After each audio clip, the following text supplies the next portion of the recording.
11:45 approximately, August 31st, 2011. This is my van that was damaged in the collision. She was driving a 2011 Hyundai.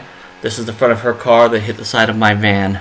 In this video, this is from my van. She's in front of me. We're going to a gas station, both of us, to get gasoline. She pulls up to the first set of pumps.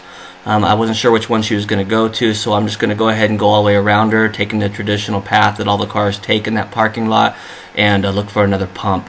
So here I am. I'm just going to go ahead and go around her, again, taking the traditional path. I sweep close to that black SUV. I'm close to that gray car there as well, and pretty much had nowhere to go to the right except for into those cars. So my insurance company looks at all the video, and they basically state that she's 100% at fault for not yielding the right of way. Of course, she has ANPAC insurance, and this is pretty much what her insurance conclusion was. I submitted all the paperwork to them with the videos and everything. So here's what her statement said. I have reviewed all the statements, photos, and damages, and have determined the liability to be a 40-60 based on the frame in the video before your van comes into view. Our insured's vehicle is completely pulled away from the gas pump, and her rear bumper is past the white concrete post at the edge of the pumps. Based on the distance from the entrance to the point where impact occurred, our insured's vehicle should have been completely visible, and there should have been more than enough room and time for you to swerve and avoid the entire collision. Therefore, based on the percentage, 40-60, again, I don't know whose split is 40 and whose 60, but so be it. Based on the percentage of liability determined, we will not be able to make payment to you for your vehicle damages. That is what I got back in writing from ANPAC. So, interesting. So her insurance company basically said I should have swerved to avoid the collision, therefore I am liable. Okay, so let's take a look at my options. Again, this is me pulling into the gas station. You see her going to the pumps. I'm just going to go ahead and take the normal route.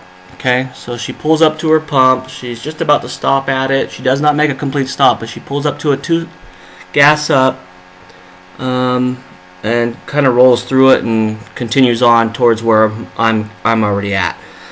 This is where I'm at. This is about the timeline that I would have to make my decision to what to do. This is just after. This is pretty much where she comes into contact with me. Again, we've already made contact at this point. You see I'm pretty close to that black SUV. Look at the shadows.